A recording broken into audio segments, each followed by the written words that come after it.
ഓം സദാ ബാലരൂപാപി വിഘ്നാദ്രിഹന്ത്രിം മഹാദന്തിവക്ത്രാപി പഞ്ചാസ്യമാന്യ ബിഹിന്ദ്രാദിമൃഗ്യാ ഗണേശാഭിധാമേ വിദഗ്ധാം ശ്രീം കാവ്യ കല്യാണമൂർത്തിം. ഓം 51 ചേർന്നഴകിയ തനുവായി ദേഹമധ്യത്തിൽ നിന്നിട്ടമ്പിൽ സ്തംഭം കണക്കേ ശിരസി തലയുമായി ഉള്ളിലാറബ്ജമോടും വൻപിൽ പൊങ്ങും സുഷുമ്നയ്ക്കകമതിലുളവാം പത്മമാറിങ്കലും ചേർന്ന് 51 ഒത്തുവാഴും ദളമതിലമരും വിദ്യപദ്യം തരേണം.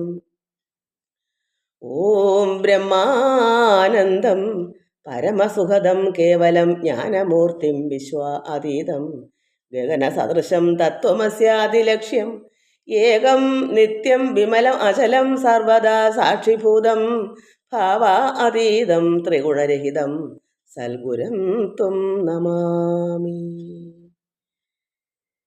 എല്ലാ ഭക്തമക്കൾക്കും എൻ്റെ വിനീതമായ പ്രണാമം. എല്ലാവർക്കും സമാധാനവും ശാന്തിയും ദൈവകൃപയും ആയുരാരോഗ്യവും എല്ലാ നന്മകളും ഉണ്ടാകണമെന്ന് പ്രാർത്ഥിക്കുന്നു. ഓം ലോകാ സമസ്ത സുഖിനോ ഭവന്തു. എല്ലാ ഭക്തമക്കളെയും പരമാത്മാവായ ഭഗവാൻ അർപ്പിക്കുന്നു. പ്രസന്ന, ബിജു, നിർമ്മല പവിത്രൻ, അഭിപ്രായം അക്രൂരനെ പോലെ എന്ന് ഞാൻ ഓർക്കുന്നു എന്ന് അക്രൂരൻ എങ്ങനെ മനക്കോട്ട ചെയ്യുന്നു, അത് നിർമ്മല പവിത്രനും അങ്ങനെ ഓർക്കുന്നു എന്ന് നല്ലൊരു കമൻസാണ്, നല്ലൊരു അഭിപ്രായം മക്കളെ. എല്ലാവരും അക്രൂരനെ പോലെ ആയാൽ മതി. ഭക്തി വർദ്ധിച്ച് അക്രൂരൻ എങ്ങനെ അത് തന്നെ മതി, ധാരാളം. പിന്നെ അതുപോലെ തന്നെ എൻ്റെ അച്ഛന് നമസ്കാരം പറഞ്ഞ്, അതുപോലെ തന്നെ ഒരു കുഞ്ഞുങ്ങളെ വളർത്തേണ്ട കാര്യം ഞാൻ പറഞ്ഞപ്പോൾ അതിന് ഒരാളെങ്കിലും എനിക്ക് സപ്പോർട്ട് ചെയ്തല്ലോ, അത് തന്നെ ഏറ്റവും വലുത്. ഞാൻ വിചാരിച്ച് എന്നെ എല്ലാവർക്കും ഇഷ്ടപ്പെടത്തില്ലായിരിക്കുമെന്ന്. അതുപോലെ രാധാ ശിവാനന്ദൻ, ഉഷ, നിർമ്മല രമേഷ്, ശ്രീല, രുക്മിണി മോഹൻ, ഗീതാ നായർ, ജയ അനിൽ, മിനി ജയാനിലും ഇതുപോലെ തന്നെ എല്ലാ നാമവും ചൊല്ലുന്നെന്ന് എപ്പോഴും അഭിപ്രായങ്ങൾ എനിക്ക് തരുന്നുണ്ട്. ഒരു നല്ലൊരു ഭക്തയാണ്, എന്നെ വിളിക്കാറുണ്ട് എപ്പോഴും. എല്ലാ കാര്യങ്ങളും മൊത്തവും എന്നോട് പറയാറുണ്ട്. എത്രമാത്രം ഭക്തി അതിൽ ഉണ്ട്. അതുപോലെ എല്ലാ നാമവും ചൊല്ലണം എപ്പോഴും. ഇനിയും ഇതുപോലെ മുന്നോട്ട് വളർന്നു വരണം. മിനി വിജയൻ, ജാനകി, ജഗദമ്മ, ഇങ്ങനെ എല്ലാ മക്കളും ജഗദമ്മ ഇതുപോലെ വിളിച്ച് ഓരോ അഭിപ്രായങ്ങളും എന്നോട് പറയാറുണ്ട്, കമൻസും തരും. എല്ലാവർക്കും നമസ്കാരം മക്കളെ. എല്ലാവരെയും ഇതിലില്ലാത്ത പേര് തരാത്ത അനേക മക്കളുണ്ട്. എല്ലാവരെയും ഭഗവാനിൽ അർപ്പിക്കുന്നു. എല്ലാവർക്കും ഈശ്വരകൃപ അത് ഉണ്ടാവാൻ നമ്മൾ തന്നെ പ്രവർത്തിക്കണം. കൃപ വെറുതെ വരത്തില്ല. ഈശ്വരനുള്ള ഭക്തിയും പ്രേമവുമാണ് ഇതിനെല്ലാം ആധാരം. എത്രമാത്രം ശാസ്ത്രങ്ങൾ പഠിച്ചിട്ടോ എത്രത്തോളം വായിച്ച് പഠിച്ചിട്ടോ കാര്യമില്ല. നമ്മുടെ ഉള്ളത്തിൽ നമ്മൾ തന്നെ പ്രവർത്തിച്ച് അതായിട്ട് ഭഗവാൻ നാമങ്ങൾ ഇഴിഞ്ഞിറങ്ങി ഭക്തി വർദ്ധിച്ചാൽ മാത്രമേ ഈശ്വരകൃപ വരത്തുള്ളൂ. അതുകൊണ്ട് എല്ലാ മക്കളും ഭക്തിപൂർവ്വം പ്രാർത്ഥിക്കുക. ആലാപനം, ഭഗവാന്റെ നാമങ്ങൾ ആലപിക്കുക എപ്പോഴും. അത് എനിക്ക് പറഞ്ഞു തരാനുള്ള നല്ല പ്രവൃത്തികളും അതിന് വേണ്ടുന്ന ഒരു ഭക്തന് വേണ്ട പ്രവൃത്തി നമ്മൾ എപ്പോഴും പറയുമല്ലോ, സൽപ്രവർത്തികൾ. അതാണ്. എല്ലാവർക്കും നമസ്കാരം. നമുക്ക് ഇന്ന് ഭാഗവത കീർത്തനങ്ങൾ ചൊല്ലിയിട്ട് ഭാഗവതം വായിക്കാം. നാരായണ ജയ നാരായണ ജയ നാരായണ ജയ വരദ ഹരേ കൃഷ്ണ നാരായണ തവ പാദ സരോജം അകമേ വിലസുഖ നാരായണ ജയ. കരളിൽ വിവേകം കൂടാതെ കണ്ട് അരനിമിഷം ബധ കളയരുതാരും. മരണം വരുമിനി എന്നു നിനഞ്ചിക മരുക സതതം നാരായണ ജയ നാരായണ ജയ നാരായണ ജയ നാരായണ ജയ വരദ ഹരേ കൃഷ്ണ നാരായണ തവ പാദ സരോജം അകമേ വിലസുഖ നാരായണ ജയ. കാണുന്നു ചിലർ പലതും ഉപായം, കാണുന്നില്ല മരിക്കുമിതെന്നും. കാൺകിലും ഒരു നൂറ്റാണ്ടിനകത്തിൽ എന്നേ കാണൂ നാരായണ ജയ നാരായണ ജയ നാരായണ ജയ നാരായണ ജയ വരദ ഹരേ കൃഷ്ണ. നാരായണ തവ പാദ സരോജം അകമേ വിലസുക നാരായണ ജയ. കിമപി വിചാരേ ചേടുകിൽ മാനുഷ ജന്മനി വേണം, മുക്തി വരേണ്ടുകിൽ കൃമിജന്മത്തിലും എളുതായി വരുമേ വിഷയസുഖം ബത. നാരായണ ജയ നാരായണ ജയ നാരായണ ജയ നാരായണ ജയ വരദ ഹരേ കൃഷ്ണ. നാരായണ തവ പാദ സരോജം അകമേ വിലസുക നാരായണ ജയ. കീഴിൽ ചെയ്ത ശുഭ അശുഭ കർമ്മം മേലിൽ സുഖ ദുഃഖത്തിനു കാരണം. സുഖമൊരു ദുഃഖം കൂടാതെ കണ്ടൊരുവനുമുണ്ടോ നാരായണ ജയ നാരായണ ജയ നാരായണ ജയ നാരായണ ജയ വരദ ഹരേ കൃഷ്ണ. നാരായണ തവ പാദ സരോജം അകമേ വിലസുക നാരായണ ജയ. കുന്നുകൾ പോലെ ധനമുണ്ടാകിലും ഇന്ദ്രനു സമമായി വാണിടുകിലും ഒന്നുരിയാടുവതിന്നിട കിണ്ട വന്നാൽ യമഭടർ. നാരായണ ജയ നാരായണ ജയ നാരായണ ജയ നാരായണ ജയ വരദ ഹരേ കൃഷ്ണ. നാരായണ തവ പാദ സരോജം അകമേ വിലസുക നാരായണ ജയ. കൂപേ വീണുഴലുന്നതുപോലെ ഗേഹേ വാണുഴലുന്നു ജനാനാം. ആപൽ ഗണം അകലേണ്ടുകിൽ മുനിജന വാക്കുകൾ പറയാം. നാരായണ ജയ നാരായണ ജയ നാരായണ ജയ നാരായണ ജയ വരദ ഹരേ കൃഷ്ണ. നാരായണ തവ പാദ സരോജം അകമേ വിലസുക നാരായണ ജയ. കെട്ടുകളായതു കർമ്മം പുരുഷനു കെട്ടുകളറ്റേ മുക്തി വരൂ ദൃഢം. കെട്ടുകളോ ഫലഭുക്തിയാതീരും കെട്ടായിനിയും. നാരായണ ജയ നാരായണ ജയ നാരായണ ജയ നാരായണ ജയ വരദ ഹരേ കൃഷ്ണ. നാരായണ തവ പാദ സരോജം അകമേ വിലസുക നാരായണ ജയ. കേൾക്കണം എളുതായുണ്ടു രഹസ്യം, ദുഷ്കൃതവും നിജ സുഹൃതവുമെല്ലാം കാൽക്കൽ നമസ്കൃതി ചെയ്തു മുകുന്ദനിൽ ആക്കുക സതതം. നാരായണ ജയ നാരായണ ജയ നാരായണ ജയ നാരായണ ജയ വരദ ഹരേ കൃഷ്ണ. നാരായണ തവ പാദ സരോജം അകമേ വിലസുക നാരായണ ജയ. കയ്യിൽ വരുന്നതുകൊണ്ടു ദിനങ്ങൾ കഴിക്ക ഫലം പുനരിഞ്ചിക്കൊല്ല. കൈവരുമാകിലും ഇന്ദ്രന്റെ പദം എന്തിനു തുച്ഛം. നാരായണ ജയ നാരായണ ജയ നാരായണ ജയ നാരായണ ജയ വരദ ഹരേ കൃഷ്ണ. നാരായണ തവ പാദ സരോജം അകമേ വിലസുക നാരായണ ജയ. കൊടിയ തപസ്സുകൾ ചെയ്തോരോ ഫലം ഇച്ഛേടുകിൽ മുക്തി വരാ ദൃഢം. അടിമലർ തൊഴുകിലൊരിഞ്ചാഹീനം മുക്തന്മാരവർ. നാരായണ ജയ നാരായണ ജയ നാരായണ ജയ നാരായണ ജയ വരദ ഹരേ കൃഷ്ണ. നാരായണ തവ പാദ സരോജം അകമേ വിലസുക നാരായണ ജയ. കോപം കൊണ്ട് ശപിക്കരുതാരും ഭഗവന്മയമെന്നോർക്ക സമസ്തം. സുഖവും ദുഃഖവും അനുഭവകാലം പോയാൽ സമമിഹ.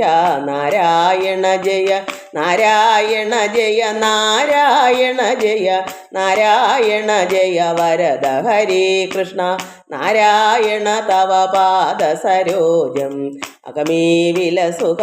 നാരായണ ജയ കൗതുകം ഒന്നിലും ഇല്ലിനി മഹതാം ഭഗവൽ ഭക്തന്മാരോടു കൂടി ഭഗവൽ ഗുണകഥന ശ്രവണങ്ങൾ ഒഴിഞ്ഞൊരു നേരം. നാരായണ ജയ നാരായണ ജയ നാരായണ ജയ നാരായണ ജയ വരദ ഹരേ കൃഷ്ണ നാരായണ തവ പാദ സരോജം അകമേ വിലസുക.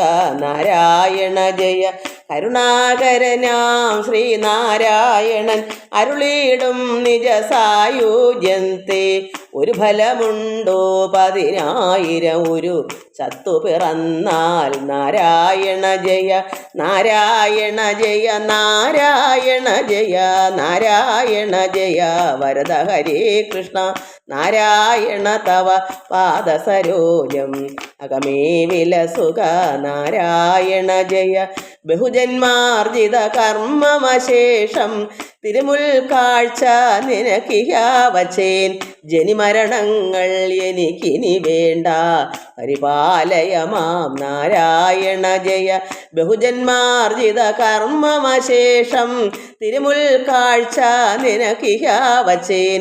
ജനിമരണങ്ങൾ എനിക്കിനി വേണ്ട പരിപാലയമാം. നാരായണ ജയ നാരായണ ജയ നാരായണ ജയ നാരായണ ജയ വരദ ഹരേ കൃഷ്ണ നാരായണ തവ പാദ സരോജം അകമേ വിലസുക. നാരായണ ജയ. മക്കളെ, നമ്മൾ ഭാഗവതം അക്രൂരാഗമനം, അക്രൂരനെ കംസൻ ഭഗവാൻ കൃഷ്ണനെ വരുത്താൻ വേണ്ടി അവിടേക്ക് പറഞ്ഞു വിടുക. ചന്ദനം കൊണ്ടുപോയി കുട്ടികളെയും വിളിച്ച് ഗോരസങ്ങളൊക്കെ എടുത്ത് കൊണ്ടുവരൂ, ധനുർയാഗം ആഘോഷം, അത് ഉത്സവം കാണാൻ കുട്ടികൾക്ക് സന്തോഷമായിരിക്കുമല്ലോ. എൻ്റെ സഹോദരി പുത്ര ശേഷകാരനല്ലയോ, കാരണം ആര് പറഞ്ഞറിഞ്ഞു? ഇപ്പം നാരദ മഹാമുനി. അപ്പോഴാണ് അയാൾ അറിയുന്നത് കൃഷ്ണൻ ഇങ്ങനെ, അതായത് കംസൻ്റെ അന്തകൻ കാലൻ അവിടെ വളരുന്നു എന്ന് നാരദ മഹാമുനി പറഞ്ഞറിയിച്ചതുകൊണ്ടാണ് ഇദ്ദേഹം അറിഞ്ഞത്. ഇല്ലെങ്കിൽ പിന്നെ ഇനി എങ്ങനെ കൃഷ്ണനെ കംസനെ വധിക്കാനൊക്കും? ഇനി അറിയാതിരുന്ന അപ്പോൾ മുന്നിട്ട് ഇറങ്ങേണ്ടുന്നതാരാ? കംസനല്ലേ. അതുകൊണ്ടാണ് നാരദ മഹാമുനി അവിടെ ചെന്ന് ഈ വിവരം പറഞ്ഞത്. കംസൻ അല്ലെങ്കിൽ എന്ത് ചെയ്യും? അറിയാതിരുന്ന് പോകത്തില്ലയോ? ഭഗവാന് കർമ്മം നടത്തണ്ടേ? കൃഷ്ണൻ വന്നത് എന്തിനാ? കംസനെ നിഗ്രഹിക്കാനാണല്ലോ. അപ്പോൾ അതിനൊരു ഒരു മുന്നറിയിപ്പ് കൊടുക്കാതിരുന്ന ഇയാൾ അറിയില്ലല്ലോ. അതുകൊണ്ട് നാരദ മഹാമുനി ചെന്ന് കാര്യങ്ങളൊക്കെ പറഞ്ഞു. ഇതുപോലെ നന്ദഗോപരുടെ ഭവനത്തിലാണ് കുട്ടി വളരുന്നത്, അവിടുത്തെ കുട്ടിയാണ്, പെൺകുട്ടിയാണ് കൊണ്ടുവന്ന് നിനക്ക് കയ്യിൽ തന്നത്, 8ാമത്തെ പുത്രനെന്നും പറഞ്ഞ് പുത്രിയെ. അതുകൊണ്ട് ഇദ്ദേഹം ഈ ദേവന്മാർ പറയുന്ന അശരീര വാക്കെല്ലാം സത്യമാവാൻ അതുകൊണ്ട് നാരദ മഹാമുനി പറഞ്ഞതും സത്യമാകത്തില്ല എന്ന് യവൻ്റെ സേവകന്മാരൊക്കെ പറഞ്ഞു കൊടുത്തത്. അശരീരവാക്യം ശരിയായില്ലല്ലോ, പെൺകുട്ടിയാണല്ലോ വന്നത് പുത്രൻ എന്ന് പറഞ്ഞിട്ട്, അതുകൊണ്ട് ഇത് കാര്യമാക്കണ്ട എന്ന് മന്ത്രിമാരൊക്കെ അദ്ദേഹത്തിനെ ഉപദേശിച്ചെങ്കിലും ഇവിടെ അക്രൂരനെ പറഞ്ഞു വിടുന്നു കുട്ടികളെ കൊണ്ടു ചെല്ലാൻ. ഒന്നുകിൽ മല്ലയുദ്ധം ചെയ്ത് കൊല്ലിക്കാം, അല്ലെങ്കിൽ ഗോപുരദ്വാരത്തിൽ വരുമ്പോൾ വലിയ ആനയെ കൊണ്ട് കുത്തി കൊല്ലിപ്പിക്കാം. ഇത് കഴിഞ്ഞിട്ട് വസുദേവരെയും ബന്ധുക്കളെയും കൊല്ലാം, അതും കഴിഞ്ഞിട്ട് ഉഗ്രസേനെ കൊല്ലാം. ഇതൊക്കെയാണ് അദ്ദേഹം പ്ലാൻ ഇട്ടേക്കുന്നത്. അങ്ങനെ അക്രൂരൻ ഭഗവാന്റെ അടുക്കേക്ക്, അതായത് വൃന്ദാവനത്തിലേക്ക് പോവുകയാണ്. അപ്പോൾ എന്താ അവിടുന്ന് രഥത്തിൽ കയറിയപ്പോഴേ അദ്ദേഹം ചിന്തിക്കുന്നത്, അദ്ദേഹം ഭഗവാനുമായിട്ടുള്ള ദിവാസ്വപ്നം കാണുക. പരമാത്മാവിൽ ലയിച്ച് ഞാൻ ചെല്ലുമ്പോൾ എനിക്ക് ഭഗവാന്റെ പാദത്തിൽ ചെന്ന് കൂപ്പുമ്പോൾ എന്നെ ഭഗവാൻ സ്പർശിക്കും, എന്നെ അവിടുന്ന് പിടിച്ചെഴുന്നേൽപ്പിക്കും. അപ്പോൾ എനിക്ക് അന്നേരത്തെ ഒരവസ്ഥ എനിക്ക് പറഞ്ഞറിയിക്കാൻ, അത് ഇപ്പം ഇന്ന വണ്ണമാണ് എൻ്റെ ആ ഒരു അന്നേരത്തെ ഒരു ആനന്ദം, അതിനെ പറഞ്ഞറിയിക്കാൻ ഇപ്പോൾ സാധ്യമല്ല എന്നൊക്കെയാണ് ആ രഥത്തിൽ നിന്ന് ഇങ്ങനെ ചിന്തിച്ച് അയവിറക്കുക അദ്ദേഹം. നമ്മളും അത് മനസ്സിലാക്കിയിട്ട് ഭഗവാനെ ചിന്തിക്കാൻ നേരത്ത് നമുക്ക് രാവിലെ തന്നെ കൃത്യനിഷ്ഠ ഇതൊക്കെ വരുമ്പോൾ നമ്മൾ എണീക്കുമ്പോഴേ അയ്യോ ഭഗവാനുള്ള ചിന്ത എപ്പോഴും ഉള്ളിൽ വേണം. നമ്മളും ഭഗവാനെ കാണാൻ സാധാരണ എല്ലാവരും അമ്പലത്തിലാണല്ലോ പോകുന്നത്. ലോകം മൊത്തം നിറഞ്ഞിരിക്കുകയാണെന്ന് ആദ്യപടി അറിയില്ലല്ലോ. LKG UKGക്കാരുടെ കണക്കാണോ നമ്മൾ ഇന്നും 90 വയസ്സായാലും എല്ലാവരുടെ കാര്യമല്ല, ഇന്ന് 90% ആൾക്കാരും അങ്ങനെയാണ്. അമ്പലത്തിലാണെന്ന് കരുതി നമ്മൾ അമ്പലത്തിലേക്ക് പോവുകയാണ്. എന്നാലും എന്ത് വേണം, അങ്ങനെ പോകുന്നത് ശരി തന്നെ. പക്ഷേ നമ്മൾ വീട്ടിൽ എപ്പോഴാണ് പോകാൻ ഒരുങ്ങുന്ന തലേന്നേ നല്ല വ്രതമൊക്കെ പിടിച്ച് പോകോളം എപ്പോഴും ദേവീക്ഷേത്രത്തിലാണെങ്കിൽ അമ്മേ നാരായണ ചൊല്ലി ഇങ്ങനെ ഇരിക്കണം. വഴിനീളേ ഇങ്ങനെ എങ്ങനെ അക്രൂരൻ ഭഗവാനെ തന്നെയാണ് ചിന്തിച്ചുകൊണ്ടിരിക്കുന്നത്. അതുപോലെ നമ്മളും ആ ഒരു മനസ്സ് നമ്മൾ പഠിക്കണം. ഇത് പഠിക്കാനാണ് ഇത് വായിക്കുന്നത്. അപ്പോൾ ഭഗവാനെ കാണാനാണല്ലോ നമ്മൾ അമ്പലത്തിൽ പോകുന്നത്. അപ്പോൾ ദേവീ ക്ഷേത്രമാണെങ്കിൽ അമ്മേ നാരായണ, ദേവി നാരായണ, ലക്ഷ്മി നാരായണ, ഭദ്രേ നാരായണ എന്നുള്ള മന്ത്രം ചൊല്ലി ചൊല്ലി പോവുക. അതുപോലെ തന്നെയാണ് അവിടെ ചെല്ലുമ്പോഴും ഈ മന്ത്രം ഉച്ചരിച്ചുകൊണ്ടിരിക്കണം. മറ്റൊന്നും ചിന്തിക്കേണ്ട. അക്രൂരൻ്റെ മനസ്സിൽ മറ്റൊന്നും തന്നെ ഇല്ല. അപ്പോൾ അതുപോലെ തന്നെ ശിവക്ഷേത്രത്തിൽ ഓം നമഃശിവായ നമ്മൾ ഉറക്കത്തിലും ഊണിലും അവിടെ എത്തോളം വഴുനീളയും ഇതൊക്കെ ചൊല്ലണം. അങ്ങനെ എല്ലാ കാര്യങ്ങളും അതുപോലെ ഭഗവാൻ കൃഷ്ണൻ്റെ അമ്പലത്തിലാണെങ്കിലോ ഭഗവാനെ നാരായണായ ആ നമ്മ ചെല്ലണം. അങ്ങനെയാണ് നമ്മൾ പഠിക്കേണ്ടുന്നത്. ഇത് പഠിക്കാനാണ് നമ്മൾ ഭാഗവതം വായിക്കുന്നത്. അപ്പോൾ അങ്ങനെ ചെയ്യാത്ത പക്ഷം നമ്മൾ എന്ത് ചെയ്തെന്ന അർത്ഥം? ഭഗവാനെ നമ്മുടെ ഉള്ളിൽ നമുക്ക് ഈശ്വര കൃപ നമുക്ക് വരണമെങ്കിൽ നമ്മൾ പ്രയത്നിക്കണ്ടേ? നമ്മൾ തന്നെ നമ്മളുടെ ഉള്ളിലേക്ക് പരമാത്മാവ് നമ്മളെ എല്ലോടും നിറഞ്ഞിരിക്കുന്ന ഈശ്വരനെ നമ്മൾ തെളിയിക്കണ്ടേ, പ്രകാശിപ്പിക്കണ്ടേ? ഇത് ഉറങ്ങി കിടക്കല്ലേ, കരി പിടിച്ചിരിക്കുകയല്ലേ? കാരണം ഈ കെണ്ടിയും വിളക്കുമൊക്കെ ക്ലാവ് പിടിച്ച് ഇരിക്കുന്നത് പോലെ നമ്മുടെ ഹൃദയം വെടുപ്പല്ല, ഹൃദയത്തിൽ ഇങ്ങനെ ക്ലാവിരിക്കുകയാണ്. ഈ ക്ലാവ് അഴുക്ക് കറകൾ അതായത് കാമക്രോധങ്ങളായിരിക്കുന്ന അഴുക്കുകൾ മാറണമെങ്കിൽ നമുക്ക് എപ്പോഴും ഭഗവാന്റെ നാമങ്ങൾ ഉച്ചരിച്ച് ആ ലഹരി ഉള്ളിൽ ചെല്ലുമ്പോഴാണ് ആ അഴുക്ക് ക്ലാവുകളെല്ലാം ഇറങ്ങിപ്പോയി നിർമ്മലമായിരിക്കുന്ന ഈ അക്രൂരനെ പോലെ ശുദ്ധ ഹൃദയമായി വരും. അപ്പോഴാണ് നമുക്ക് പ്രാർത്ഥനയിൽ വരുമ്പോൾ നമുക്ക് ഈശ്വര കൃപ അതിലേക്ക് വരുന്നത്. നല്ല പാത്രത്തിലേ പാലൊഴിക്കാവൂ. അതാണ് ഇത് രണ്ടും ഒന്ന്. ഈ ലോക ജീവിതത്തിൽ നല്ല ശുദ്ധമായ പാത്രത്തിൽ പാലൊഴിച്ചില്ലെങ്കിൽ പിരിഞ്ഞു പോകും. അതുപോലെ തന്നെയാണ് ശുദ്ധ ഹൃദയത്തിലെ ഈ കൃപ അവിടെ ഇരിക്കും. ഈശ്വരൻ കൃപ തരണമെങ്കിൽ അവിടേക്ക് ഒഴുകി എത്തണമെങ്കിൽ നമ്മുടെ പാത്രം വെടുപ്പായിരിക്കണം. ഈ അക്രൂരനെ പോലെ. നമുക്ക് വായിക്കാം. അക്രൂരൻ ഈ രഥത്തിലിരിക്കുമ്പോൾ ചിന്തിക്കുന്നു, നന്നായി വരുമെന്ന് ഭഗവാൻ അനുഗ്രഹിക്കും. എന്നോട് മാനസഭക്തി കണ്ട്, ഇദ്ദേഹത്തിൻ്റെ മനസ്സിൻ്റെ ആ ഹൃദയത്തിലിരിക്കുന്ന ആ ഭക്തി കണ്ട് ഭഗവാൻ എന്തു പറയും? നമുക്കെല്ലാം ഒരു ഗുരുവിനെ കണ്ട് നമ്മൾ പാദത്തിൽ തൊട്ട് വണങ്ങുമ്പോൾ നന്നായി വരുമെന്ന് തലയ്ക്ക് കൈവച്ച് പറയത്തില്ലേ? അതുപോലെ അക്രൂരന് ചിന്തിക്കുന്നു. അക്രൂരൻ പൊടി കുഞ്ഞിനെ പോലെയാണ്, നിഷ്കളങ്കമായ ഹൃദയമുള്ളവർ അങ്ങനെയാണ്, കുട്ടികളെ പോലെയാണ്. എന്നാൽ പ്രായത്തിൽ കാരണം ഈശ്വരൻ പണ്ടേ ഉള്ളതാണ്.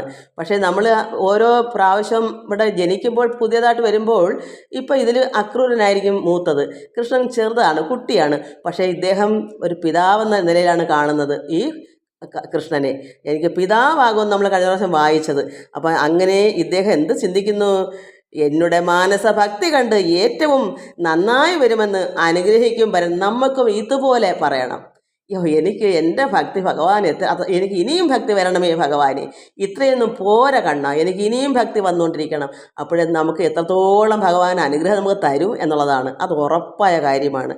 അതുകൊണ്ട് ഇദ്ദേഹം പറയുന്നു, നന്നായി വരുമെന്ന് എന്നെ അനുഗ്രഹിക്കും ഭഗവാൻ കൃഷ്ണൻ നാരായണൻ. ഇങ്ങനെ മാർഗമധ്യേ നിരൂപിച്ച് ഏറ്റവും മംഗലൻ സംഭ്രമത്തോട് അതിഭക്തിയാ അങ്ങനെ അതിഭക്തിയോടാണ്. ആരാ ഇതിനകത്ത് ഉള്ളത്? അക്രൂരൻ രഥത്തിലിരിക്കുക, ഭഗവാന്റെ ഭവനത്തിലുമാണ്. പക്ഷേ അവിടെ മനസ്സിൽ കൃഷ്ണനുണ്ട്. അവർ തങ്ങളിൽ സംസാരിക്കുകയാണ്, ഉള്ളം കൊണ്ടങ്ങനെ ലയിക്കുക. അയാൾക്ക് സ്വബോധമൊക്കെ നഷ്ടപ്പെട്ടിരിക്കുക വണ്ടിയിൽ. കാരണം അവിടെ ഭഗവാനേ ഉള്ളൂ അദ്ദേഹത്തിൻ്റെ ഉള്ളിൽ. അത് നമ്മൾ മനസ്സിലാക്കണം. അപ്പോൾ എന്താ പറയുന്നത്? ഇങ്ങനെ മാർഗമധ്യേ വഴിനീളെ ചിന്തിക്കുക. വഴിമധ്യേ ഭഗവാന്റെ അടുക്കലേക്ക് പോകാൻ മധ്യത്തിലിങ്ങനെ നടന്ന് രഥമിങ്ങനെ പൊയ്ക്കൊണ്ടിരിക്കുന്നത് ഇദ്ദേഹം മനക്കോട്ട ചെയ്യുകയാണ് ഇതെല്ലാം. അങ്ങനെ മാർഗമധ്യേ നിരൂപിച്ച് ഏറ്റവും മംഗലൻ സംഭ്രമത്തോടും അതിഭക്തിയാ സന്ധ്യാസമയേ വ്രജത്തിനടുത്തപ്പോൾ, അങ്ങനെ സന്ധ്യാസമയം ആയപ്പോൾ വ്രജത്തിൻ്റെ അടുത്തേക്ക് എത്തി വരുന്നു ഭഗവാന്റെ വ്രജം. അപ്പോൾ സന്ധ്യാസമയമായി. അന്തരമെന്നിയെ കണ്ടിത് അക്രൂരനും. അപ്പോഴെന്ത് കാണുന്നു? സന്ധ്യ മയങ്ങി വരാൻ പോകുന്നു.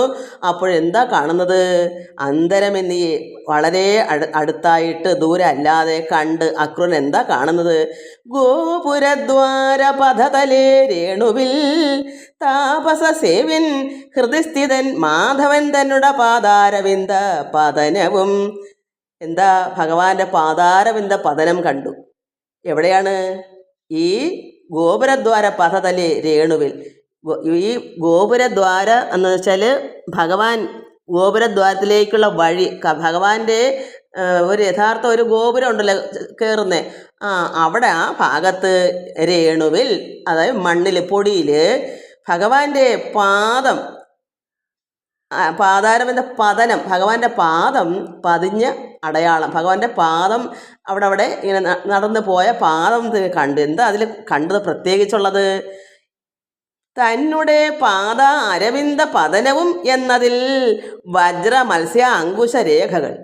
അപ്പോൾ അദ്ദേഹം നോക്കിയപ്പോൾ ഭഗവാന്റെ പാദം അവിടെ ഇങ്ങനെ കിടക്കുന്നു. അതിലെന്താ ഉള്ളേ? അത് യഥാർത്ഥത്തിൽ ഭഗവാന്റെ പാദം തന്നെയാണ്. മനസ്സിലാക്കുന്നത് എങ്ങനെയാ? മത്സ്യരേഖ, വജ്രരേഖ, ഇതൊക്കെ ആ പാദത്തിൽ പതിഞ്ഞേക്കുന്നു. ഭഗവാൻ ചവിട്ടിയ ആ പൊടിമണ്ണിൽ പാദം പതിഞ്ഞ് കിടക്കുമല്ലോ അടയാളം. അതിനകത്ത് ഈ ഈ ഈ പിന്നെ രേഖകളെല്ലാം അവിടെ പ്രത്യേകം അതിനകത്ത് കിടക്കുന്നു. അപ്പോൾ മനസ്സിലാക്കണം, ഇത് ബലരാമൻ്റെ പാദമല്ല, ഇത് ഭഗവാന്റെ പാദം തന്നെയാണെന്ന് ഇദ്ദേഹം ഉറപ്പിക്കും. കാരണം ഭഗവാന്റെ പാദം അവിടെ കിടക്കുന്നു. അത് കണ്ട് രഥേ നിന്നങ്ങിറങ്ങിയ അക്രൂരൻ പെട്ടെന്ന് തന്നെ ഭഗവാനെ കണ്ടതുപോലല്ലേ, ഭഗവാന്റെ പാദമല്ലേ, അപ്പോൾ അവിടെ ഭഗവാന്റെ അംശം, ആ ഒരു സാന്നിധ്യം ആ പൊടിയിലുണ്ട്. അത്ര ഭക്തനാണ്. നമ്മളങ്ങനെയാണോ എന്ന് നമ്മൾ ചിന്തിക്കണം. അങ്ങനെ ഓരോന്നും. അപ്പം രഥേ നിന്നങ്ങ് ഇറങ്ങിയ അക്രൂരനും ഉണ്ടായ മോതാൽ പൊടി വാരി മൗലിയിൽ നന്നായി അണിഞ്ഞിതു. കേൾക്കടോ മന്നവ, പരിഷത്തെ നീ കേൾക്കൂ. ശുഗമഹാമുനി പറഞ്ഞു, ഇതാണ് അക്രൂരൻ്റെ ഭക്തി. ആ പാദം പതിഞ്ഞത് കണ്ടപ്പോഴേ ദൂരെ നിന്ന് അടുത്ത് അന്തരമെന്നിയെ, വളരെ ദൂരെ അല്ലാതെ അടുത്തടുത്ത് വന്നപ്പോൾ ഭഗവാന്റെ പാദം കിടക്കുന്നു. നോക്കിയപ്പോൾ അതിൽ രേഖകൾ, മത്സ്യരേഖ, ഇങ്ങനെയുള്ള താമര, വജ്രം, ഇങ്ങനെയൊക്കെയുള്ള എല്ലാം അതിൽ കിടക്കുന്നു. ഇതിപ്പോൾ അദ്ദേഹം ഉടനെ തന്നെ അതിൽ നിന്ന് ഇറങ്ങി. എന്താ കാരണം? ആ പൊടി വാരി ഭഗവാന്റെ പാദം പതിഞ്ഞ ആ ഭാഗത്തെ മണൽ, ആ പൂഴി മണ്ണ് വാരി അദ്ദേഹത്തിൻ്റെ മൗലിയിൽ, അദ്ദേഹത്തിൻ്റെ തലയിലേക്ക് വാരി ചൊരിയുക ചെയ്യുക. ഭഗവാന്റെ ഭഗവാനൊരു പുഷ്പം പോലെ നമ്മൾ അർച്ചിക്കുന്നത് പോലെ ഈ മണൽ, ഈ പൂഴി മണ്ണ് വാരി ഇദ്ദേഹത്തെ തലവഴിയേ അങ്ങ് ഇട്ടു ഭഗവാനെ. നന്നായി അണിഞ്ഞതു. കേൾക്കടോ മന്നവ, പരിഷത്തെ. ഇതാര് പറയുന്നു? ഇത് ഈ ചരിത്രം മഹാമുനി, ശ്രീശുക മഹാമുനി പരീക്ഷത്തിനോട് പറഞ്ഞു കൊടുക്കുക. പന്നക ഭൂഷണാദികൾക്കും ഇത് വന്നുകൊള്ളുവാൻ പണിയെന്നോർത്ത് നിത്യവും വന്ദിത പുരുഷനെ ഭജിച്ചിടുന്നു. ഇങ്ങനെയുള്ളൊരു കാര്യം പന്നകഭൂഷണനോലും പറ്റുന്നില്ല. ബ്രഹ്മാവിനോ പന്നകനാരാ? പാമ്പ് ഭൂഷണം അണിഞ്ഞവനാരാ? പരമശിവൻ. ഇത് പരമശിവനോ ബ്രഹ്മാവിനോ ഒന്നും അങ്ങനെയുള്ളവർക്ക് ആക്കം തന്നെ ഇത് കിട്ടുന്നില്ല. ഇത് പണിയാണ്, ഇത് പ്രയാസമാണ്. ഈ അക്രൂരൻ്റെ ഭക്തി കൊണ്ടാണ് ഇത്രയും കിട്ടുന്നത്. ഈ ഒരു കാര്യം ഈ ബ്രഹ്മാവിനോ അല്ലെങ്കിൽ മറ്റ് ദേവന്മാർക്കോ പരമശിവനോ ഒന്നും തന്നെ ഇത് പണിയാണ്, അവർക്ക് സാധ്യമല്ല. അതുകൊണ്ട് അവരെന്ത് ചെയ്യുന്നു? നിത്യവും വന്ദിത പുരുഷനെ, ഭഗവാനെ പൂജിച്ചിരിക്കുകയാണ് അവർ, ഭജിച്ചിരിക്കുകയാണ് അവർ. അവർക്ക് ഈ ഒരു ആനന്ദം അവർക്ക് ഉണ്ടാകുന്നില്ല. ഭക്തന്മാർക്ക് മാത്രമേ ഉണ്ടാകൂ മക്കളെ. അതുകൊണ്ടാണല്ലോ ഗോപികൾക്ക് വൃന്ദാവനത്തിലെ ഈ പിന്നെ ഗോപികമാർക്ക് എന്താ അത് വരുന്നത്? ഭഗവാനോട് ചേർന്ന് വനക്രീഡയും ജലക്രീഡയും രാസക്രീഡയൊക്കെ കളിക്കാനൊത്തത് ഭഗവാനുള്ള ഭക്തിയാണ്. ഇവിടെ അക്രൂരനും അതുപോലെ. അപ്പം നമ്മളും ഇതിനകത്തൊരു അക്രൂരനോ ഒരു ഗോപികളോ ഒക്കെ ആവണ്ടേ? അപ്പോൾ അവർക്ക് പരമശിവന് പോലും കിട്ടാത്ത ഭാഗ്യം ഇവിടെ അക്രൂരനെ കിട്ടുന്നു. വന്ദിത പുരുഷനെ ഭജിച്ചിടുന്നു. എന്താ ഇതൊക്കാത്തതുകൊണ്ട് ആര് ഭജിക്കുന്നു? ഈ ദേവന്മാർ, പരമേശ്വരനൊക്കെ. അതുകൊണ്ട് നിത്യവും ഭഗവാനെ വന്ദിക്കുന്നു, അത് ഭജിക്കുന്നു നാരായണനെ. പിന്നെ അക്രൂരനും തേരിലേറി ചെന്നങ്ങ് ഉന്നത ഭക്തിയാ പരമസന്തുഷ്ടനായി ചെന്നതങ്ങ് അമ്പാടി തന്നില്ലാത്ത നേരം. അങ്ങനെ പിന്നും അദ്ദേഹം അവിടുന്ന് പൂഴിവാരി തലവഴിയെ ഇട്ടിട്ട് വീണ്ടും രഥത്തിൽ കയറി അവിടേക്ക് പോവുകയാണ്. അമ്പാടിയിലേക്ക് അങ്ങ് ചെന്നു. അത് നേരം ഉന്നത ഭക്തിയാ പരമസന്തുഷ്ടനായി. കാരണം ഇല്ല പൊടി വാരി തലയിലിട്ടവൻ സന്തോഷം കുറെ കൂടെ അത്രയെങ്കിലും സാധിച്ചല്ലോ. ഈ ഭഗവാന്റെ പാദം സ്പർശിച്ച ആ മണ്ണ് എൻ്റെ തലവഴിയെ ഇടാനുള്ളൊരു ഭാഗ്യം ഉണ്ടായതെന്ന് പറഞ്ഞ് ഭക്തിപൂർവ്വം പരമസന്തോഷനായി അത്രത്തോളം ആനന്ദമായിക്കൊണ്ട് അയാൾ അവിടേക്ക് ഭഗവാന്റെ അമ്പാടിലേക്ക് ചെല്ലുന്നു. എന്നിട്ട് എന്താ അവിടെ ചെല്ലാൻ സമയത്ത് എന്തൊക്കെയാണ് കാണുന്നത്? ഒന്നൊന്നേ കണ്ടാൻ വിശേഷം പലതരം. അവിടേക്ക് പോകുന്ന വഴിക്ക് അമ്പാടിലേക്ക് ആ രഥത്തിൽ കയറി വീണ്ടും അങ്ങോട്ട് പോകുന്ന സമയത്ത് എന്താ കാണുന്നത്? ഓരോ കാഴ്ചകൾ കാണുക. അവിടെയൊക്കെ എന്തെല്ലാം പ്രത്യേകതയുണ്ട്. ഇതെല്ലാം കണ്ടും ആനന്ദിച്ചും. കാരണം അവിടെയൊക്കെ ഓരോ വീട് അവിടെ ഗോപികളെയൊക്കെ വീടുകളെല്ലാം ആ റോഡരുമാരൊക്കെ ഉണ്ട്. അവിടെയൊക്കെ ചെല്ലുമ്പോൾ ഓരോ സന്ധ്യ കഴിഞ്ഞ സമയമല്ലേ, എപ്പോഴും കൃഷ്ണ രാമ ഗോവിന്ദ എന്നുള്ള നാമസങ്കീർത്തനമൊക്കെ ഇങ്ങനെ ചൊല്ലി ഇരിക്കുന്ന ഒരു സമയം കൂടാണ്. ഇതെല്ലാം കണ്ട് ഓരോ വീട്ടിൻ്റെ ഭാഗത്ത് ഇതൊക്കെ കേട്ടും കണ്ടൊക്കെയാണ് ഇദ്ദേഹം അവിടേക്ക് പോകുന്നത്. അങ്ങനെ ഒന്നൊന്നേ കണ്ടാൻ വിശേഷം പലതരം കണ്ടും ഓരോന്ന് കേട്ടും ചെന്നുടൻ നന്ദാത്മജനെയും രാമനെയും കണ്ടു. അങ്ങനെ ഓരോ കാഴ്ചകളും കണ്ട് ആനന്ദിച്ച് ഇദ്ദേഹം സന്തുഷ്ടത്തോടെ അവിടേക്ക് ചെന്നപ്പോൾ ഭഗവാനെ കണ്ടു, രാമനെയും കണ്ടു, കൃഷ്ണനെയും കണ്ടു. എന്തു വന്ന സംപ്രീതിയോടെ പുളകാങ്കിതം. അദ്ദേഹം ഇത് ഭഗവാനെയും രാമനെയൊക്കെ കണ്ടപ്പോൾ പുളകാങ്കിതം. നമ്മളിത് പറയുമ്പോഴും ഇത് വായിക്കുമ്പോഴും നമ്മളിത് ഈ ഭാഗവതം നമ്മൾ കൈകൊണ്ട് എടുക്കുമ്പോൾ തന്നെ നമുക്ക് പുളകാങ്കിതം ഉണ്ടാക്കണം. ഭാഗവതം എപ്പോൾ എടുക്കാൻ ചെല്ലുന്നു ആ കൈകൊണ്ട് തൊടുമ്പം തന്നെ സർവാംഗം പുളകാങ്കിതമാകണം. അതാണ് ഒരു ഭക്തൻ. ഭഗവാനെന്ന് കേൾക്കുമ്പോൾ തന്നെ പുളകാങ്കിതം വരണം. നാരായണാന്ന് ചൊല്ലുമ്പം തന്നെ നമുക്ക് പുളകാങ്കിതം വരണം. അങ്ങനെ വരുന്നതാണ് ഒരു യഥാർത്ഥ ഭക്തൻ. അല്ലെങ്കിൽ പിന്നെ ഭക്തി ഉണ്ടെന്ന് പറഞ്ഞിട്ട് കാര്യമില്ല. എല്ലാവരും പറയും എനിക്കും ഉണ്ട് ഭക്തി, ഞാൻ ആരെയും കാണിച്ചുകൊണ്ട് നടക്കുകയല്ല, എൻ്റെ ഭക്തി എൻ്റെ ഉള്ളിനകത്താണ്. പക്ഷേ പുളകാങ്കിതമില്ല. അതെന്തൊരു ഭക്തിയാ? അത് ഭക്തി എന്ന് പറയാൻ പറ്റുമോ? ഒരിക്കലും ഭക്തി എന്ന് പറയാൻ പറ്റത്തില്ല. അത് നമ്മുടെ കാര്യസാധ്യതയ്ക്ക് വേണ്ടി പ്രാർത്ഥിക്കുന്നൊരു ഭക്തി, അത്രയേ ഉള്ളൂ. യഥാർത്ഥമായ ഭക്തി എന്ന് പറഞ്ഞാൽ നമുക്ക് നിഷ്കാമം ഒരു കാര്യത്തിനും വേണ്ടി അല്ല നമുക്ക് ഭഗവാനെ വേണ്ടുന്നത്. നമുക്ക് ഇന്നത് വേണം അത് വേണം എന്നുള്ള ചിന്തയ്ക്കല്ല. ഇന്ന് ഭക്തി എടുത്ത് എല്ലാവരും പറയുന്നത് എന്താ? ഭഗവാനെ എൻ്റെ കുഞ്ഞിന് ജോലി കിട്ടണേ, അത് ഭക്തിയാണോ? എൻ്റെ വീട് നന്നാവണേ, അത് ഭക്തിയാണോ? എൻ്റെ കുഞ്ഞിനെ കെട്ടിച്ചേക്കണം, ഭക്തിയാണോ? അല്ല. യഥാർത്ഥ നിഷ്കളങ്കമായ ഭക്തി എന്ന് പറയുന്നത് ഭഗവാനിൽ ചേരുക എന്നതാണ്. അതാണ് യഥാർത്ഥമായ ഭക്തി. അതാണ് ഇവിടെ അക്രൂരൻ. ആ ഭക്തിക്ക് മാത്രമേ നമ്മളിലേക്ക് കൃപ വരൂ. എല്ലാം ത്യജിച്ച് മനസ്സിൽ യാതൊന്നും വേണ്ട കണ്ണ, എനിക്ക് ഭഗവാനെ മാത്രം മതി, മറ്റൊന്നും നമ്മൾ ചിന്തിക്കുന്നതേ ഇല്ല. ഒരു കാര്യം നമുക്ക് വേണ്ട. ഈ ലോകത്ത് സർവ്വം നിറവാണ്, ഒന്നും നമുക്ക് വേണ്ട. എല്ലാം ഉള്ളത് മറ്റുള്ളവർക്ക് തോന്നും ഒന്നും ഇല്ല എന്ന്. പക്ഷെ നമുക്കെല്ലാം അധികപ്പറ്റാണ്, അത്രമാത്രം നിറഞ്ഞ ഹൃദയമാണ്. പിന്നെ നമുക്ക് എന്ത് വേണം? നമുക്ക് ചോദിക്കണോ ഭഗവാനോട് എന്തെങ്കിലും? നമുക്ക് എന്തെങ്കിലും അഥവാ നമുക്ക് വേണമെങ്കിൽ നമ്മളൊന്നും അറിയണ്ട, ഭഗവാൻ അങ്ങ് അറിഞ്ഞോളും. നമുക്ക് എന്താ സമയത്തിന് വേണ്ടെന്ന് അദ്ദേഹം തീരുമാനിച്ചോളും. നമുക്കൊന്നും ഓർത്ത് വിഷമിക്കേണ്ട കാര്യമേ ഇല്ല. നമുക്ക് നമ്മുടെ പിതാവായ ദൈവത്തെ നമുക്ക് അത്രത്തോളം സ്നേഹിക്കാം. ഭക്തിപൂർവ്വം പ്രേമമായ ഭഗവാൻ മാത്രം മതിയെന്ന് അക്രൂരൻ എങ്ങനെ ചിന്തിക്കുന്നു? അതാണ് യഥാർത്ഥമായ പ്രേമമായ ഭക്തി. എല്ലാവരും ഭക്തിപൂർവ്വം എടുക്കുന്ന പറയുന്ന മൊത്തവും വെറും കള്ളത്തരമാണ്. കാരണം അത് വേണം ഇത് വേണം എന്നുള്ള ഭക്തി അല്ലാതെ ഒരു ഭക്തി അവർക്കില്ല. ഇത് 100ൽ 1 പോലും യഥാർത്ഥ ഭക്തയല്ല. അതുകൊണ്ട് ഞാനത് എവിടെ വേണമെങ്കിലും എഴുതി ഒപ്പിട്ട് തരാം. യഥാർത്ഥ ഭക്തി നിഷ്കളങ്കമായ ഭക്തിയാണ്, ഒരു കാര്യത്തിനും അല്ലാത്ത ഭക്തി. അതുകൊണ്ട് ഇവിടെ ഭഗവാനെ കണ്ടപ്പോൾ തന്നെ സംപ്രീതിയോടെ പുളകാങ്കിതം തന്നകം കൊണ്ട് അതിഭാഗ്യവാൻ അക്രൂരൻ. അദ്ദേഹത്തിന് അകം പുറവും മൊത്തവും രോമാഞ്ചം പുളകാങ്കിതം കൊണ്ടിട്ട് ഭക്തിയോട് ഉത്ഥാനവും ചെയ്ത് ചന്ദനം നിർത്തി ഇറങ്ങി. ആ വണ്ടിയിലിരുന്ന് ഭഗവാനെയും രാമനെയും കണ്ടപ്പോൾ തന്നെ അദ്ദേഹം കോരിച്ചൊരിഞ്ഞു. അദ്ദേഹം ഉള്ളമെല്ലാം പുളകാങ്കിതം കൊണ്ട് എന്ത് വേണമെന്ന് അറിയാൻ പറ്റാത്തൊരു അവസ്ഥയിൽ അങ്ങ് മാറിയിട്ട് അയാൾ പെട്ടെന്ന് തന്നെ ചന്ദനം നിർത്തി, അതായത് രഥം നിർത്തി പരിഭ്രമചേതസ മനസ്സങ്ങനെ അങ്ങ് എന്താ വേണം കണ്ണന് കണ്ട ഒരു എന്താ പറയുന്ന ഒരു പ്രത്യേക ഒരു സമയമാണത്. ഒരു എന്ത് വേണമെന്ന് അറിയാൻ വയ്യാത്ത നമുക്ക് ചില കാര്യങ്ങൾക്ക് ഓർക്കാപ്പുറത്ത് ചില കാര്യങ്ങൾ വരുമ്പോൾ നമുക്ക് എന്ത് ചെയ്യണമെന്ന് എനിക്ക് അങ്ങനെ ഉണ്ടായിട്ടുണ്ട്. സാധാരണ നമുക്ക് ഇഷ്ടമുള്ള ഒരാൾ ഒക്കെ വരുമ്പോൾ എല്ലാം ഇവിടെ ഇരിക്കും, പോകുമ്പോഴാ അറിയോ ഇതിവിടെ ഇരുന്നോ, ഇത് കൊടുക്കാനൊത്തില്ലല്ലോ. ചിലവൻ വെറുതെ ചായ മാത്രം അറിയിക്കണോ, ഒന്നും കൊടുക്കാൻ എന്തൊക്കെ മനസ്സുകൊണ്ട് എന്താ ഭ്രമിച്ചു പോകും നമ്മൾ. കാരണം എന്താ അവരുടെ സന്തോഷം കൊണ്ട് നമ്മൾ മതിമറന്നു പോകുമ്പം മനസ്സിനകത്ത് ഈ ദൈവമേ ഇതൊക്കെ ഇവിടെ ഇരുന്നല്ലോ, ഞാൻ കൊടുക്കാൻ ഒത്തില്ലല്ലോ, ഇതൊക്കെ എൻ്റെ മനസ്സിൽ ഓർക്കാത്ത ഇങ്ങനെയുള്ളൊരു പരിഭ്രമം. ഇവിടെ ഭഗവാനെ കണ്ടപ്പോൾ അദ്ദേഹത്തിന് എന്ത് വേണം എന്ത് ചെയ്യണം എന്നറിയാത്തൊരു പരിഭ്രമം. അങ്ങനെ ഭക്തിയോട് അദ്ദേഹം അവിടെ നിന്ന് എണീറ്റ് വണ്ടിയിൽ നിന്ന് എണീറ്റ് ചന്ദനത്തിൽ നിന്ന് ഇറങ്ങി പരിഭ്രമചേതസ ചെന്ന് ബലരാമനെയും കൃഷ്ണനെയും ഉടൻ വന്ദനം ചെയ്തു. പാദാന്തേ നമസ്കാരം ചെയ്തവൻ ഗൽഗതാൽ വീണു കിടന്നിതു.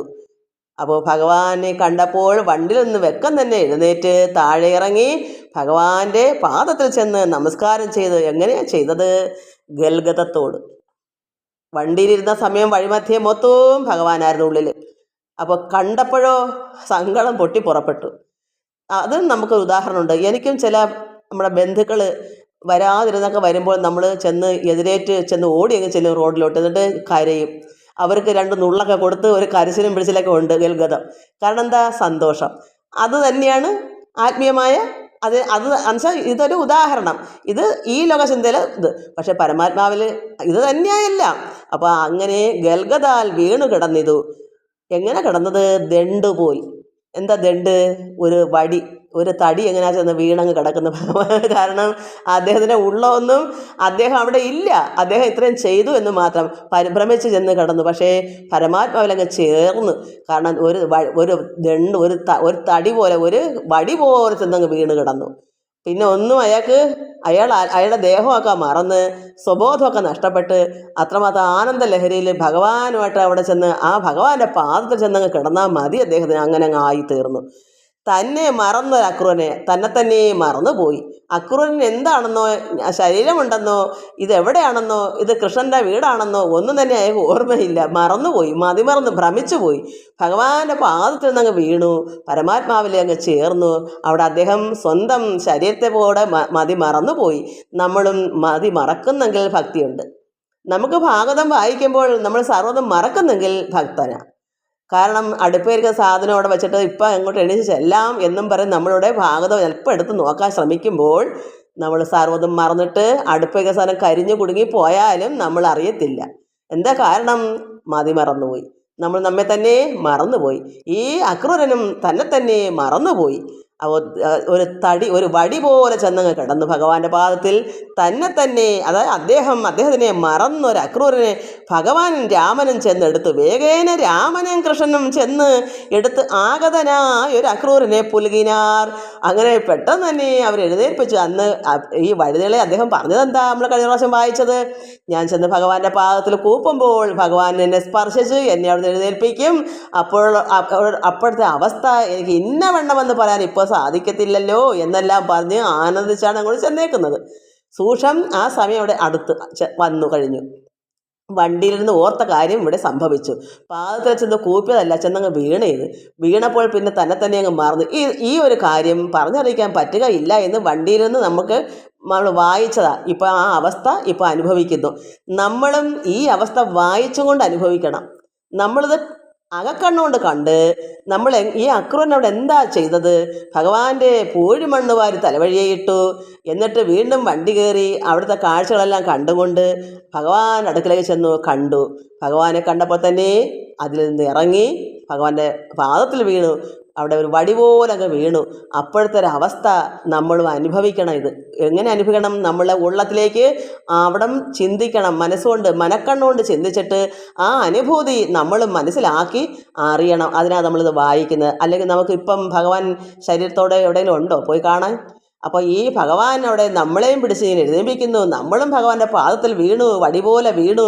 പരമാത്മാവ് നമ്മളെയും ഭഗവാൻ കണ്ണൻ നമ്മളെയും പിടിച്ച് എഴുന്നേൽപ്പിക്കുന്നു. ആ ഒരു രംഗം നമ്മളും അനുഭവിച്ച് രുചിച്ചറിയണം. കറണ്ട് പോയി. അങ്ങനെ വേഗന രാമനും കൃഷ്ണനും ചെന്ന് എടുത്ത് ആഗതനായൊരു അക്രൂരനെ പുലുകിനാർ. അപ്പോൾ ഭഗവാനെ അവർ പുലുകി ആലിംഗനം ചെയ്തു. എത്രമാത്രം ആനന്ദം അവിടെ നടക്കുന്നു! പങ്കജനേത്രന്റെ സംഗമം കൊണ്ടുടൻ പങ്കങ്ങൾ തീർന്ന് അതിശുദ്ധനായി അക്രൂരൻ. ഭഗവാൻ അങ്ങനെ പുൽകിയപ്പോൾ ഭഗവാന്റെ പാദത്തിൽ വീണപ്പോഴേ തന്നെ മറന്ന അക്രൂരനെ പരമാത്മാവായ കൃഷ്ണൻ രാമനും കൂടെ പിടിച്ചെഴുന്നേൽപ്പിച്ചു ആലിംഗനം ചെയ്തപ്പോൾ നിന്തു വന്നു. പങ്കങ്ങളെല്ലാം തീർന്നു. എന്തെങ്കിലും അദ്ദേഹം പരമശുദ്ധനാണ്, ഒരു കുഴപ്പമുള്ള ആളല്ല. പക്ഷേ ആ സംഗമം കൂടെ വന്നപ്പോൾ പിന്നെ മനസ്സിൽ യാതൊരു കളങ്കവും ഇല്ല. സർവ്വതും ഒഴിഞ്ഞുപോയി. പങ്കം, അഴുക്ക്, ഒരു പാപമോ ഒരു കറയോ ഒരു അഴുക്കോ ഒന്നും തന്നെ അദ്ദേഹത്തിൻ്റെ ഉള്ളിലില്ല. എന്താ കാരണം? സംഗമം കൊണ്ട്, ഭഗവാനിൽ ചേർന്നത് കൊണ്ട്, ആലിംഗനം ചെയ്ത് ഒന്നായി ചേർന്നു. പരമാത്മാവായ കൃഷ്ണനും ഈ അക്രൂരനും സംഗമം, ചേർച്ച, യോഗം. ഇതാണ് ഒരു ഭക്തിയോഗം എന്ന് പറയുന്നത്. ഭക്തിയോഗം വന്നു കഴിഞ്ഞാൽ നമുക്ക് ആ യോഗം മതി പരമാത്മ ലയിച്ച് ആനന്ദം അനുഭവിച്ച് മോക്ഷ കൈവല്യത്തേക്ക് പോകാൻ. അപ്പോൾ ഈ ഒരു സംഗമം, ഈ ഭഗവാനുള്ള ചേർച്ച നമ്മൾ എപ്പോഴും മനനം ചെയ്ത് മനസ്സുകൊണ്ട് നമ്മളെപ്പോഴും അകക്കണ്ണുകൊണ്ട് നമ്മളെപ്പോഴും ആലിംഗനം ചെയ്യണം പരമാത്മാവിനെ. നമ്മൾ ഭഗവാന് മുത്തം കൊടുക്കണം, ആലിംഗനം ചെയ്യണം, കെട്ടിപ്പിടിക്കണം. ഈ ഗോപസ്തുകൾ എങ്ങനെയായിരുന്നു രാസക്രീഡയൊക്കെ ചെയ്യുന്നത്? ഇത് തന്നെയാണ് അവരുടെ സംഗമം. ആദ്യം അല്പം അഹങ്കാരം വന്നപ്പോൾ ഭഗവാൻ അപ്രത്യക്ഷമായി. അപ്പോൾ അവർ അത്രത്തോളം നിലവിളിച്ചു. പിന്നെ ഭഗവാൻ പ്രത്യക്ഷമായി വന്നു. വീണ്ടും അവരുടെ അഹങ്കാരം പോയപ്പോൾ ഭഗവാൻ വീണ്ടും ഇതുപോലെ ഈ അക്രൂരനോട് കാണിച്ച, ഇവിടെ ഇപ്പോൾ അക്രൂരനൊരു പെണ്ണാണെങ്കിൽ ജനങ്ങൾ പറഞ്ഞാൽ അയ്യോ അക്രൂരനോ, അയ്യോ അയാൾ പുലുകിയില്ലേ, തീർന്ന കാര്യം. ഇവിടെ ഇപ്പോൾ അക്രൂരൻ ആണായതുകൊണ്ട് ഇതിനെപ്പറ്റി പറയത്തില്ല. ഒരു പെണ്ണിനെ ഇത് ചെയ്യാൻ പാടില്ല. ഒരു സ്ത്രീക്ക് ഇത് ചെയ്തു കഴിഞ്ഞാൽ ഉടനെ ആഹാ കണ്ണം കണ്ടോ, അവരെ പുലുകി എടുത്ത് സ്നേഹിച്ചു, കെട്ടിപ്പിടിച്ചു, ആലിംഗനം ചെയ്തു, എന്തൊക്കെ കേൾക്കണം. ഇവിടെ ആണും പെണ്ണും പരമാത്മാവില്ല. ആത്മാവിന് ആണെന്നോ പെണ്ണെന്നോ ഇല്ല. ആണുങ്ങൾക്കും പെണ്ണുങ്ങൾക്കും പരമാത്മാവ് മണവാളൻ തന്നെയാണ്. പുരുഷനും മണവാളനാ, സ്ത്രീക്കും മണവാളനാ. ഇവിടെ ഭഗവാന്റെ അടുക്കൽ എല്ലാം സമമാണ്. ആണും പെണ്ണുള്ള ചിന്ത വേണ്ട. ഏകമായ ഈശൻ ആണ് അല്ല, പെണ്ണും അല്ല, പരമാത്മാവ്. അതാണ് നമ്മൾ ചിന്തിക്കേണ്ടത്. ഇവിടെ പെണ്ണുങ്ങളെ കെട്ടിപ്പിടിക്കുന്ന സ്വഭാവം അല്ല ഈ പരമാത്മാവിനുള്ളത്. ഇവിടെ പെണ്ണിനെയും ആണിനെയും ഒരുപോലെ ഭഗവാൻ കാണുന്നത്. രാസക്രീഡ എന്ന് പറയുമ്പോൾ ജനങ്ങൾക്ക് അറിവില്ലാത്തതൊന്നും അത് എന്തോ വേറെ ഏതോ പ്രേമം ആണെന്ന് ഈ ലോക ചിന്തയിലെ അവർ ചിന്തിക്കുന്നത്. അവർക്ക് അറിയില്ല. അതുകൊണ്ട് ഭഗവാൻ ഈ അക്രൂരനെ പുൽകി ആലിംഗനം ചെയ്ത് കെട്ടിപ്പിടിച്ചു. അത്രത്തോളം സ്നേഹം വന്നപ്പോൾ പങ്കജനേത്രൻ്റെ സംഗമം കൊണ്ട് എന്തു വന്നു? പങ്കങ്ങൾ തീർന്നു അതിശുദ്ധനായി അക്രൂരൻ. ശുദ്ധനുമല്ല, അതുക്കും മേലെയുള്ള ശുദ്ധനായി തീർന്നു. വേദങ്ങളാലും അറിഞ്ഞുകൂടായുന്ന വേദ്യൻ പരൻ പുമാൻ ചിന്മയൻ ഭക്തിമാന്മാർക്ക് ഭാവിച്ച വണ്ണം തൻ്റെ ശക്തിയാം മായയിൽ നിന്നുളവാം ബ്രഹ്മം. ഭക്തനാം അക്രൂരനെ പുണർന്നപ്പോഴേ ചിത്തത്തിൽ ആനന്ദമുണ്ടായത് ഏറ്റവും. അപ്പോൾ വേദ്യനാണ് ഭഗവാൻ പരൻ പുമാൻ ചിന്മയൻ. വേദങ്ങളാലൊന്നും അറിയാൻ പറ്റത്തുമില്ല. നമ്മൾ ഭാഗവതം വായിച്ചിട്ടോ ഈ വേദാന്തം മൊത്തം വായിച്ചിട്ടോ അറിഞ്ഞിട്ടോ ഒന്നും തന്നെ ഇത് കിട്ടത്തില്ല. ഇതിലൊന്നും കിട്ടുന്ന കാര്യമേ അല്ല ഈ ഭക്തിയാകുന്ന, ഈ പ്രേമമാകുന്ന ഭഗവാനുള്ള സംഗമം. ഈ സംഗമം ഒരു വേദം പുസ്തകങ്ങൾ വായിച്ചാലോ ഭാഗവതം വായിച്ചാലോ നമ്മുടെ ഉള്ളം ഇഴിഞ്ഞിറങ്ങിയാത്ത പക്ഷം ഒരിക്കലും നടക്കാത്ത കാര്യമാണ് ഈ ചേർച്ച, ഈ ഭക്തിയോഗം, ഈ കൈവല്യപ്രാപ്തി, ഈ അക്രൂരന് കിട്ടിയ ഭാഗ്യം. അതുകൊണ്ട് വേദങ്ങളാലും അറിഞ്ഞുകൂടായുന്ന, വേദങ്ങൾ കൊണ്ടൊന്നും നമുക്ക് അറിയാൻ പറ്റുന്നതേ അല്ല, അങ്ങനെയുള്ള വേദ്യനാണ് ഭഗവാൻ പരൻപുമാൻ ചിന്മയൻ. അത് എങ്ങനെ വരും? ഭക്തിമാന്മാർക്ക്, ഭക്തിയുള്ളവർക്ക് കിട്ടേണ്ടതാണ്. അല്ല ഈ പുസ്തകങ്ങൾ ഒരുപാട് ഗ്രന്ഥങ്ങൾ വായിച്ചതുകൊണ്ട് ഒന്നും വരത്തില്ല. വായിച്ച അക്ഷരങ്ങൾ മനസ്സിലാക്കി വായിച്ചു പോകാം. ഉള്ളത്തിലോട്ട് ഇഴിഞ്ഞിറങ്ങണമെങ്കിൽ ഭക്തി തന്നെ വേണം. അപ്പോൾ അങ്ങനെ ഭക്തന്മാർക്ക് അപ്പം ഭഗവാൻ ചിന്മയൻ ഭക്തിമാന്മാർക്ക് ഭാവിച്ച വണ്ണം. ഈ ഭക്തിമാനായ ഈ അക്രൂരൻ രഥത്തിലിരുന്ന് ചിന്തിച്ചത് മൊത്തവും ഭാവിച്ചു. അദ്ദേഹം ഭാവന ചെയ്തു, എനിക്കിങ്ങനെ വരണം, ഭഗവാന്റെ അടുക്കൽ ചെല്ലുമ്പോൾ ഞാൻ ഇങ്ങനെയായിരിക്കും. ആ അവസ്ഥ, ആനന്ദം എനിക്ക് എങ്ങനെ വരുന്നത് ഇപ്പോൾ എനിക്ക് അനുഭവിക്കാൻ, ഇപ്പോൾ എനിക്കത് പറയാൻ പറ്റാത്ത വണ്ണമാണ്.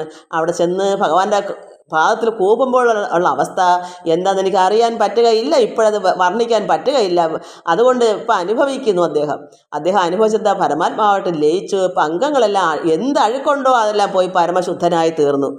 അതാണ് ഭക്തിമാന്മാർക്ക് ഭാവിച്ച വണ്ണം. നമ്മൾ എന്താണ് ഭാവിക്കുന്നത്? ഒരു ഭക്തൻ, യഥാർത്ഥമായ നിഷ്കളങ്കമായ ഒരു ഭക്തൻ എന്താണ് ഉള്ളത്തിൽ കാണുന്നത്? അത് നമ്മുടെ ഉള്ളം ആരാ? നമ്മുടെ ഉള്ളത്തിൽ, ഈ ഭക്തൻ്റെ ഉള്ളത്തിലിരിക്കുന്ന ആൾ തന്നെയാണ് ഇത് നടത്തി കൊടുക്കുന്നത്. അത് എങ്ങൊന്നും വരണ്ട.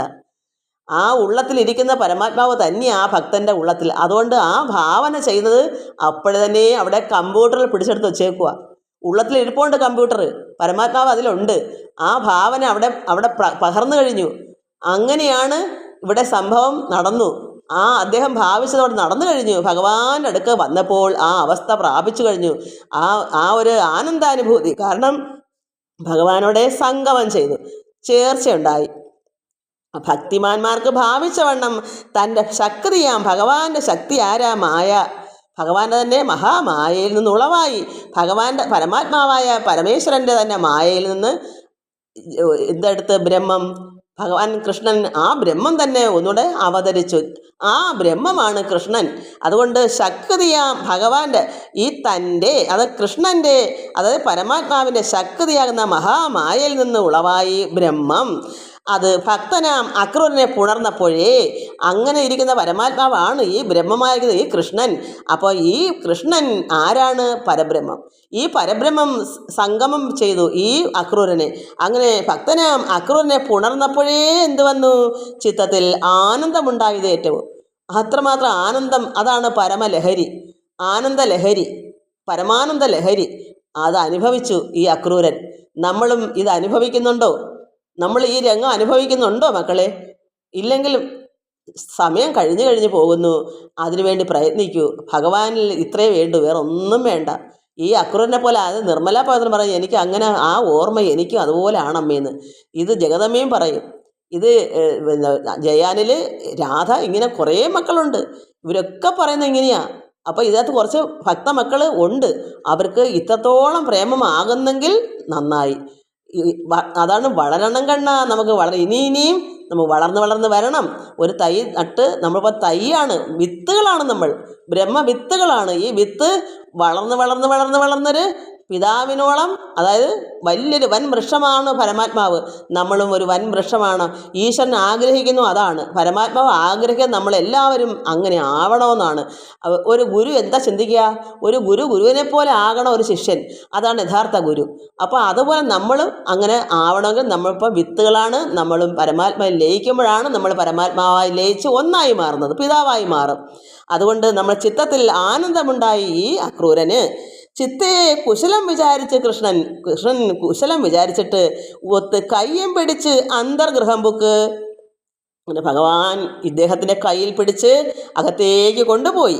പാദങ്ങൾ രണ്ടും കഴുകി മുകുന്ദനും മോദമോട് അർഘ്യാദി പൂജയും ചെയ്തവൻ അദ്ദേഹത്തിൻ്റെ പാദങ്ങൾ രണ്ടും ഭഗവാൻ കഴുകി കൊടുത്തു. അക്രൂരൻ്റെ ഒന്ന് ഓർത്തു നോക്കൂ. പരമാത്മാവായ കൃഷ്ണൻ പറഞ്ഞിട്ടുണ്ട് പലതിലും പല സ്ഥലത്തും ഒരു ഭക്തൻ്റെ ദാസനാകുമെന്ന്. അതുപോലെ കർത്താവ് യേശു തമ്പുരാൻ കാണിച്ചു കൊടുത്തു. ഭക്തന്മാരെ, ശിഷ്യന്മാരെ അടുക്ക വിളിച്ച് പാദങ്ങൾ കഴുകി കാണിച്ചിട്ട് നിങ്ങളും തമ്മിൽ ഇങ്ങനെ ചെയ്യുവിൻ. ആള് മോശക്കാരനാണോ? യേശു കർത്താവ് മോശക്കാരനാണെന്ന് തോന്നുന്നുണ്ടോ? പരമാത്മാവ് എന്താ അവിടെ ചെയ്തേക്കുന്നതൊക്കെ ചെയ്ത് കാണിച്ച് ഇതൊക്കെ അറിവുള്ളവനാണ് യഥാർത്ഥ ഗുരു. അതായത് ശിഷ്യന്മാർക്ക് റബ്ബി എന്നാണ് ആ കർത്താവിനെ വിളിക്കുന്നത്. നല്ല കാര്യങ്ങളാണ് പറഞ്ഞു കൊടുത്തത്. അത്രയും പരമാത്മാവായ കൃഷ്ണനും ഒരു ഗുരുവാണ് നമുക്കെല്ലാവർക്കും. ഇതൊക്കെ നമുക്ക് വേണ്ടി കാണിച്ചു തരുന്നു. പ്രവൃത്തി കൂടെ ചെയ്ത് കാണിച്ച് എഴുതി നമുക്ക് തന്ന് നമുക്കതുപോലെ ആകണം. നിങ്ങൾ ഇതുപോലെ തമ്മിൽ ചെയ്യുവിൻ. അവിടെ ദാസനായി കാണിച്ചു കൊടുത്തു ഒരു പരമഗുരുവായ യേശു കർത്താവ് ശിഷ്യന്മാരെ അടുക്ക വിളിച്ച് ഇരുത്തി അവരുടെ ഓരോരുത്തരുടെയും പാദം കഴുകിയിട്ട് നിങ്ങളും തമ്മിൽ ഇങ്ങനെ ചെയ്യുവിൻ. നമ്മളൊക്കെ എന്ത് ചെയ്യും? ആരുടെയെങ്കിലും വീട്ടിൽ ചെന്നാൽ അവിടെ കസേര ഉണ്ടോ, ഞെളിഞ്ഞ് കയറി ഇരിക്കാൻ ശ്രമിക്കുക. അവിടെ ഒരു ബുദ്ധിമുട്ടോ വിഷമോ ഉള്ളവർക്ക് എന്തെങ്കിലും സഹായം ചെയ്യാൻ അങ്ങനെയുള്ള മനസ്സൊന്നും നമുക്കില്ല. നമ്മൾ ആരുടെയും ദാസനാവത്തുമില്ല. അതാണ് നമുക്ക് വരുന്ന കുഴപ്പം.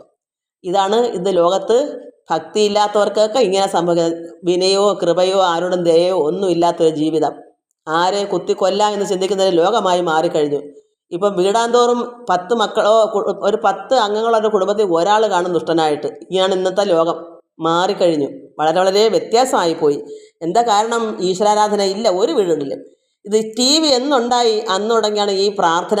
മറ്റേ എവിടെയെങ്കിലും വെറുതെയെങ്കിലും ഒന്ന് പ്രാർത്ഥിക്കുക, അറിഞ്ഞുകൂടെങ്കിലും ഇഴിഞ്ഞിറങ്ങാൻ അറിഞ്ഞുകൂടെങ്കിലും ആ ഒരു കൃത്യനിഷ്ഠ ചെയ്യുമായിരുന്നു. ഇപ്പം 7 മണിയോ 6 മണിയോ ആയോ തിരക്കും. എപ്പോഴാണ് സീരിയൽ തുടങ്ങുന്നത് നോക്കിയിരിക്കുക എല്ലാവരും. നാമം ചൊല്ലിട്ട് പോയിരുന്ന് കാണും. അതല്ല, ഇത് ചെയ്യാതാണ്ടാണ് അതിന് പോകുന്നത്. അപ്പോൾ തിന്നണം, കുടിക്കണം, മൃഗങ്ങളെ പോലെ കിടക്കണം, വേണ്ടത് അല്ലാത്ത കാര്യങ്ങളൊക്കെ വേണം. പിന്നെ എങ്ങനെയാ ലോകം നന്നാവുന്നത്? അതുകൊണ്ട് ഈ ഭഗവാൻ ഈ ദാസനെ പോലെ നിന്നുകൊണ്ട് ഭഗവാൻ ഈ അക്രൂരൻ്റെ പാദങ്ങൾ രണ്ടും കഴുകി മോദമോട് അർഘ്യാദി പൂജയൊക്കെ ചെയ്ത് ചിത്രമാ ആസനെ വച്ചത് അക്രൂരനെ നല്ല ഒരു ആസനത്തിൽ പിടിച്ചിരുത്തി കൊണ്ടതും ഇരുത്തിയതല്ല വച്ചു. ഒരു പൊടി കുഞ്ഞിനെ നമ്മൾ മക്കളെ നീ ഇതിലോട്ട് ഇരിക്കുക, ഈ കസലോട്ട് ഇരിക്കുമ്പോൾ നമ്മൾ കൊണ്ട് അവിടോട്ട് വയ്ക്കും, ഒരു കുഞ്ഞിനെ കൊണ്ട് വയ്ക്കും. അതുപോലെ അക്രൂരനെ അവിടെ ചിത്രമാം ആസനെ വച്ചത് അക്രൂരനെ അവിടെ ഇരുന്നോളാൻ പറഞ്ഞല്ല, നന്നായിട്ട് പിടിച്ചുകൊണ്ടെന്ന് ഇരുത്തി. അദ്ദേഹം എന്താ ഭാവിച്ചത്? വണ്ടിയിലിരുന്നപ്പോൾ വഴിമധ്യേ എനിക്ക് ഭഗവാൻ പിതാവാകുമെന്ന. ഇപ്പം പിതാവായില്ലേ? ഒരു പിതാവിനല്ലേ ഇങ്ങനെ ചെയ്യൂ? ഒരു പിതാവാണ് ഇങ്ങനെ കുഞ്ഞുങ്ങളെ കുളിപ്പിച്ച് വൃത്തിയാക്കി കാലും കൈ മുഖം കഴുകി ആഹാരവും പാലും പഴമൊക്കെ കൊടുത്ത് മക്കളെ ഇനി നീ വയറ് നിറച്ച് കഴിച്ചില്ലേ, ഇനി കുഞ്ഞ് ഇതിലോട്ട് ഇരുന്നു പറഞ്ഞ് അവളോട്ട് വച്ചിരിക്കും. ഒരു കസേരയിലോ എവിടെയും വച്ച് കിടത്തും, അല്ലെങ്കിൽ അവളോട്ട് കൊണ്ട് വയ്ക്കും കുഞ്ഞിനെ. അപ്പം പിതാവാണെന്ന് ഇദ്ദേഹം വഴുതകളേ നമ്മൾ കഴിഞ്ഞ പ്രാവശ്യം വായിച്ചതാ. എനിക്ക് പിതാവുമാണ്. കണ്ണനെ അവിടെ ചെല്ലുമ്പോൾ എനിക്ക് കൃഷ്ണൻ എൻ്റെ പിതാവാണ്. ഇപ്പോൾ ഇവിടെ പിതാവായി കഴിഞ്ഞു. അപ്പോൾ ഒരു ഭക്തൻ ഭാവിച്ചൊരെണ്ണം ഭവിച്ചില്ലേ? ഇതാണ് ഒരു ഭക്തന് കിട്ടുന്ന മാഹാത്മ്യം. ഭഗവാൻ അങ്ങനെയാണ്, ഭഗവാൻ പിതാവാവും. ഇവിടെ അക്രൂരന് സ്വന്തം മനസ്സിൽ എന്താണ് ഭാവിച്ചത് അതിവിടെ സംഭവിച്ചു.